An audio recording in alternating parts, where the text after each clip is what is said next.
Well, this sucks. Last week, we got a hint that maybe the Trump administration would agree to a universal tariff settlement between Canada, Mexico, Europe, in almost some form of a new trade agreement where some of the quote-unquote unfairnesses that have existed get resolved, and Donald Trump is happy as he's able to collect more tax revenue from the External Revenue Service without the uncertainties or retaliatory tariffs or disaster that comes with a real full-on trade war that is significantly worse than what we had seen since the 2018 trade war, and unfortunately coming at a time where the labor market is significantly weaker than what it was in 2018. That said, that hope might unfortunately be fading extremely fast. Donald Trump on Truth Social this morning lambasted Jerome Powell for not cutting rates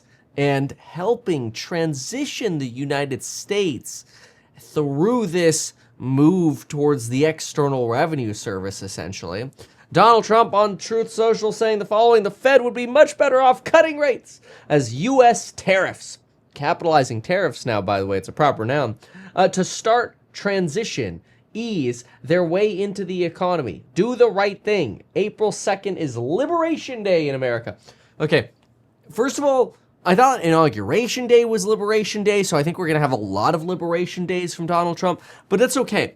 What matters here is this message just tanked the pre-market. Now, I'm not saying that we've got something here that that with certainty is going to create a market crash or whatever. No, what we're saying is markets continue to hope that this tariff warfare fades away. But what we just got was Donald Trump who tripled down on the tariff warfare. Now, look. I think it's going to be a little bit challenging for us to pay for what we want to pay for with tariffs alone. We would have to have almost blanket tariffs of between 16 to 25% on all imports to even get close to the idea that anybody making under $150,000 wouldn't have to pay taxes. And even if we did that, it wouldn't account for the significant drop in trade or the retaliatory tariffs we might face. Those things combined could actually make it that we'd realistically need somewhere around 30-40% tariffs, and it's likely we would just end up in a deep, dark recession, at which point you wouldn't be paying income taxes anyway because you'd lose your job and things would be even worse. Now, that might sound like a little hyperbolic, but the reality is tariffs of such a magnitude when we have an economy that's so globally integrated probably won't ever reach that high of a level, and they shouldn't. You wouldn't want them to reach that high of a level because it would be bad. Now, I'm all for the government saving money through Doge and eliminating waste and fraud. We have to be careful with exactly how we cut. But what I'd like to talk about and opine on is the Federal Reserve, because I actually agree with Donald Trump that the Federal Reserve is making a significant mistake. Jerome Powell at the Federal Reserve said two things that I think are completely discongruent. On one hand, he said, we think that inflation from tariffs is going to be transitory.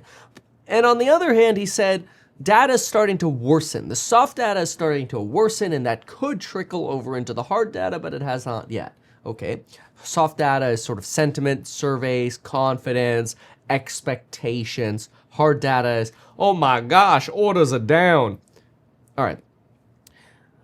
Why I think what Jerome Powell said is critically incongruent is simple. On one hand, you have him saying, tariffs will be transitory. Everything will be fine. We don't have to worry about the inflation from tariffs. Yet on the other hand, he says, well, we don't want to get ahead of the bad data in the actual economy because, we'll just wait and see. We have the luxury of time. Yet then he also says, but we'll know very soon if the data rolls over into the hard data. Okay, wait a second. So you're telling me you don't want to cut rates because the little bit of inflation that we're seeing in this tariff pull forward of people rushing to import things into the United States right now and stock up their inventories right now before Liberation Day. You're telling me this sort of stock up It's transitory inflation. You're not worried about it, that this time is different. These are all things we heard yesterday, that this is not like COVID inflation, that this is more like 2018 inflation, which was transitory. Then why would you not want to get ahead of the economic weakening? So I actually wholeheartedly agree with Donald Trump here, that if we are going to have a Liberation Day, then we should rapidly be considering cutting rates, because the damage that could come from to the economy when these April 2nd tariffs actually hit, plus the retaliatory tariffs we'll probably get on April 3rd to April 15th, somewhere in that range when other countries figure it out, not going to be great. A lot of things are going to get hit hard. This doesn't have to happen. I think it's somewhat unnecessary. Now, some people say, no, Kevin, this is just part of the detox period, the transition period. Unfortunately, Jerome Powell also mentioned the 4 transitions. This idea of tariffs, the regulatory transition, the fiscal, spending transition, and just the geopolitical transition that we're facing. As all creating uncertainties. This is the most uncertain Federal Reserve we've already ever had, and we've seen that one of the members within the Federal Reserve has turned into a dirty bear, suspecting GDP will be significantly lower than what the rest of the board thinks, suggesting you're starting to get dissension within the board. Somebody's raising their hand and they're going, this is bullcrap. It's starting, but we're not quite there yet. So the question is, when does the Fed capitulate, and is it possible that they do? My thinking is yes. If Jerome Powell, and this is interesting because this is kind of a game changer, if Jerome Powell capitulates because of data rolling over from the April tariffs that hit, the Federal Reserve may end up cutting rapidly way sooner than we think. Now, I want you to speculate this with me because I'm going to give you a calendar of dates here. Give you a quick little spoiler. So we're going to go to this website, and this website's going to give us a calendar of dates that we want to pay attention to. But there's also one specific page that's going to tell you all about this delicious investment into house hack. You should check it out. The non-accredited round is open. It's amazing. Go check out all the properties and the cash we have and the things we've done at househack.com. Sorry, I had to do that. No, what we're actually going to do is we're going to look right here at the Fed FOMC calendar, and we're going to say the next meeting after April is May 6th to 7th, but folks, that's too soon.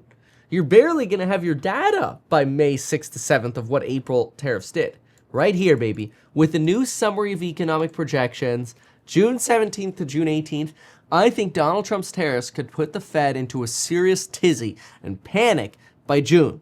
That is, of course, if Donald Trump hasn't tried to fire Jerome Powell by this date. So things are about to get really entertaining, and I just encourage everyone, buckle up. Now the question is, how rapidly could the Federal Reserve actually cut? Well, my take is that very rapidly. We saw a 50 basis point cut when the unemployment numbers moved briefly in August and September. We could probably see a 100 basis point cut or more, because if the Fed truly does believe that this inflation is going to be transitory, the Fed may panic and bail out markets significantly earlier than we think. That does risk some repeat of the 1970s, but personally, I'm actually not worried about a 1970s repeat. I want to take advantage of that Fed panic, and that's the moment I want to go shopping for stocks. So the bottom could be a lot closer than a lot of people are thinking. Who knows? If we end up into a deep, dark, long recession because the Federal Reserve makes a policy mistake, then we're screwed.